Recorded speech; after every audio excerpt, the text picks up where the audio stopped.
अरुण चूत जी को पता चलना चाहिए। मैंने पूरे राजस्थान भर में 15 से जगह प्रभारी रहा, लेकिन इतना जोशीला और इतना एक्टिव कार्यकर्ता किसी विधानसभा में नहीं मिला। ये संगठन की क्षमता है आदरणीय राजवी साहब की, और बबल बना जिस तरह से युवा कार्यकर्ता साथियों को संगठित करके कार्य योजना करते हैं पूरे राजस्थान भर में विद्याधर विधानसभा के लिए। मैंने चंद्रशेखर जी वैसा की मीटिंग में कहा कि बहुत जोशीला कार्यकर्ता है। ये जयकार 2023 के विधानसभा चुनाव में जिस संकल्प के साथ हमने जनाक्रोश यात्रा निकाली है, जयकार जोरदार होनी चाहिए और जो बाहर खड़े हैं उनको पता चल जाना चाहिए कि मीटिंग शुरू हो चुकी है। भारत माता की जय, भारत माता की जय। कुछ लोग अभी भी जयकार लगा रहे, बचा के रख रहे हैं, बहुत अच्छी बात है। भारत माता की जय। इस जनाक्रोश यात्रा की समापन सभा में उपस्थित विद्याधर विधानसभा के बहुत ही कर्मठ यशस्वी विधायक और पूर्व कैबिनेट मंत्री राजस्थान सरकार, और मैं जब बाल्यकाल में सीस्किन में आजाद मार्ग पर रहता था तो आपने संगठन में बहुत सारे जो आज नेता हैं बड़े बड़े, उन जैसे कार्यकर्ताओं को बनाने वाले और कार्मिक और राजनीतिक व्यवस्थाओं के साथ साथ प्रशासनिक व्यवस्था में भी माहिर साहब राजवी साहब यहाँ के इस जनाक्रोश यात्रा के प्रभारी के रूप में मुझे इनके साथ काम करने का अवसर मिला। ये मेरा सौभाग्य है। विद्याधर विधानसभा के इस यात्रा के संयोजक आदरणीय चंद्र प्रकाश जी सैनी साहब और भारतीय जनता पार्टी के भीषण पितामह और मेरे बड़े भाई दिनेश सामंत जी, यहाँ के सभी मंडल अध्यक्ष जो बहुत ही अच्छी टीम के साथ अच्छे मोर्चों के साथ काम कर रहे हैं, सभी उपस्थित भारतीय जनता पार्टी के जिले के पदाधिकारीगण, प्रदेश के पदाधिकारीगण और मंडल मोर्चों के पदाधिकारीगण, भारतीय जनता पार्टी के सभी कार्यकर्ता बंधुओं, ये बड़े गर्व की बात है कि भारतीय जनता पार्टी 365 दिन काम करने वाले कार्यकर्ताओं की पार्टी है। हमें भारतीय जनता पार्टी के इस कार्यक्रम में जो हम लगातार कोई ना कोई नवाचार करते रहते हैं, अभी एक राजनीतिक सैलानी भारतीय जनता पार्टी को आहट लगी कि एक राजनीतिक सैलानी हमारे राजस्थान प्रदेश में भारत जोड़ने की यात्रा लेकर आ रहा है। वैसे तो हमारे भाई जिसने मेरे से पूर्व बोला, उन्होंने बताया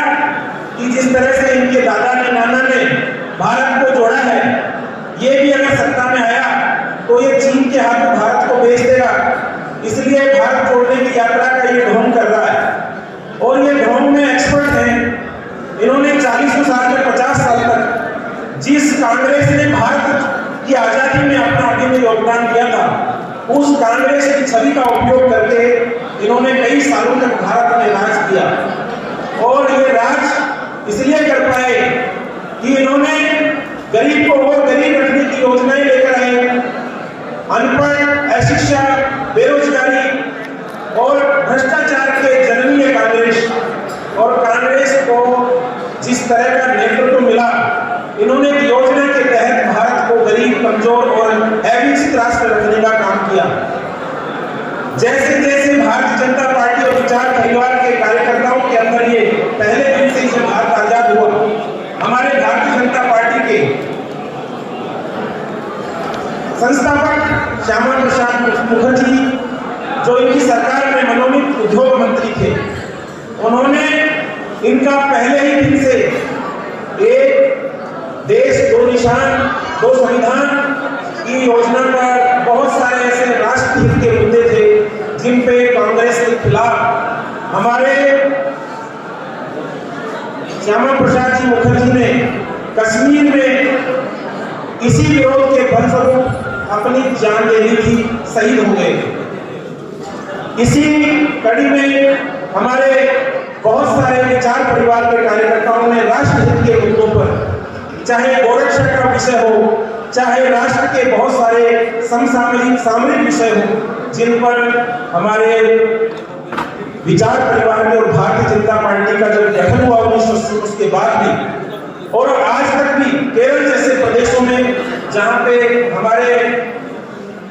भारतीय जनता पार्टी के कार्यकर्ताओं की,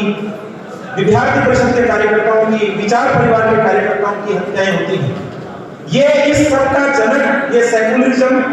और ये कम्युनिस्ट और ये भारतीय जनता पार्टी के विरुद्ध जितने भी आज चीज पे मुंह खोल के खड़े हैं, ये है। जिस तरह का 30 साल, 40 साल, 50 साल उन्होंने राज किया, उस दौरान ये सांप, शजुंदर, नागनाथ इन कांग्रेस की देन है कि आज जेएनयू में भारत के विरोध के नारे लगते हैं, लेकिन 7 साल में इस बीमारी का इलाज नहीं हुआ, 8 साल में नहीं हुआ। इसके लिए 10 साल तो 15 साल और 50 साल तक भारतीय जनता पार्टी, जिसको राष्ट्र प्रेम से ओतप्रोत पार्टी है, ये राज करेगी। एक दिन भारत का जो विश्व गुरु बनाने का हमारा सपना है, इन भारत जोड़ो यात्रियों से नहीं पूरा होगा। ये सपना हमारे भारतीय जनता पार्टी के यशस्वी प्रधानमंत्री, मैं तो प्रधानमंत्री तो पूरे राष्ट्र के होते हैं, लेकिन हमारे प्रधानमंत्री हैं, इस बात का हमको गर्व है। भारतीय जनता पार्टी ने एक यशस्वी प्रधानमंत्री दिया और उस प्रधानमंत्री ने देश को जितने भी कांग्रेस के पाप थे, उन पापों को मिटा करके धारा 370 हो या राम जी के मंदिर का, अभी तो हमारे अमित शाह जी, भाई साहब ने घोषणा भी कर दी कि 1 जनवरी 2024 को राम मंदिर का उद्घाटन होगा और वो उद्घाटन हमारे बहुत सालों के हम बहुत ताने सुनते आए थे, मंदिर वहीं बनाएंगे लेकिन तारीख नहीं बताएंगे। लेकिन ये चुनाव का मुद्दा होगा कि अब मंदिर भी राम मंदिर बन रहा है और 1 जनवरी 2024 को उसका उद्घाटन हो जाएगा। ऐसी कांग्रेस की भारत जोड़ो यात्रा, जिसके बहुत सारे पाप हैं, मैं गोरक्षा के क्षेत्र में कार्य किया तो मुझे करपात्री महाराज जी का एक इनको दिया हुआ श्राप याद आता है, जहां भी जाए कभी कांग्रेस का व्यक्ति खड़ा मिल जाए, उसको 1 मिनट में देश नाबूद करने का काम आप कर सकते हो। कांग्रेस को श्राप लगा हुआ है, कांग्रेस को राहुल गांधी गर्त में और गर्त से भी नीचे गर्त में डालने के लिए आया हुआ है व्यक्ति है। 1967 में करपात्री महाराज जी ने कांग्रेस को जंतर मंतर के सामने एक श्राप दिया था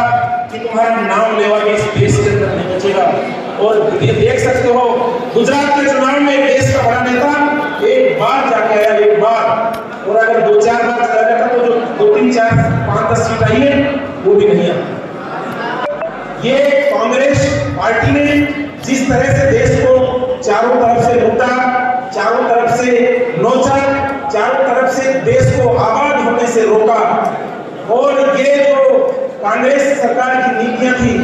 इन्होंने कांग्रेस को खत्म करने में बहुत बड़ा काम किया है। भारतीय जनता पार्टी के हमारे यशस्वी प्रधानमंत्री जी ने, जब देश में प्रधानमंत्री की बहुत ज्यादा एक यशस्वी प्रधानमंत्री का, अच्छे प्रधानमंत्री की आवश्यकता थी, उस समय उन्होंने बहुत सारे ऐसे कार्य किए जिनसे देश अब तरक्की की राह पर चल पड़ा है, विश्व गुरु बनने की यात्रा पर आ गया है। अगर विश्व के 2 सामर्थ्यशाली देश भारत की दोनों बात मानते हैं, यूक्रेन और रूस के युद्ध के दौरान आपने देखा होगा, भारत के झंडे की ताकत देखी होगी, भारत के झंडे की ताकत का एक अंदाजा और देख सकते हैं।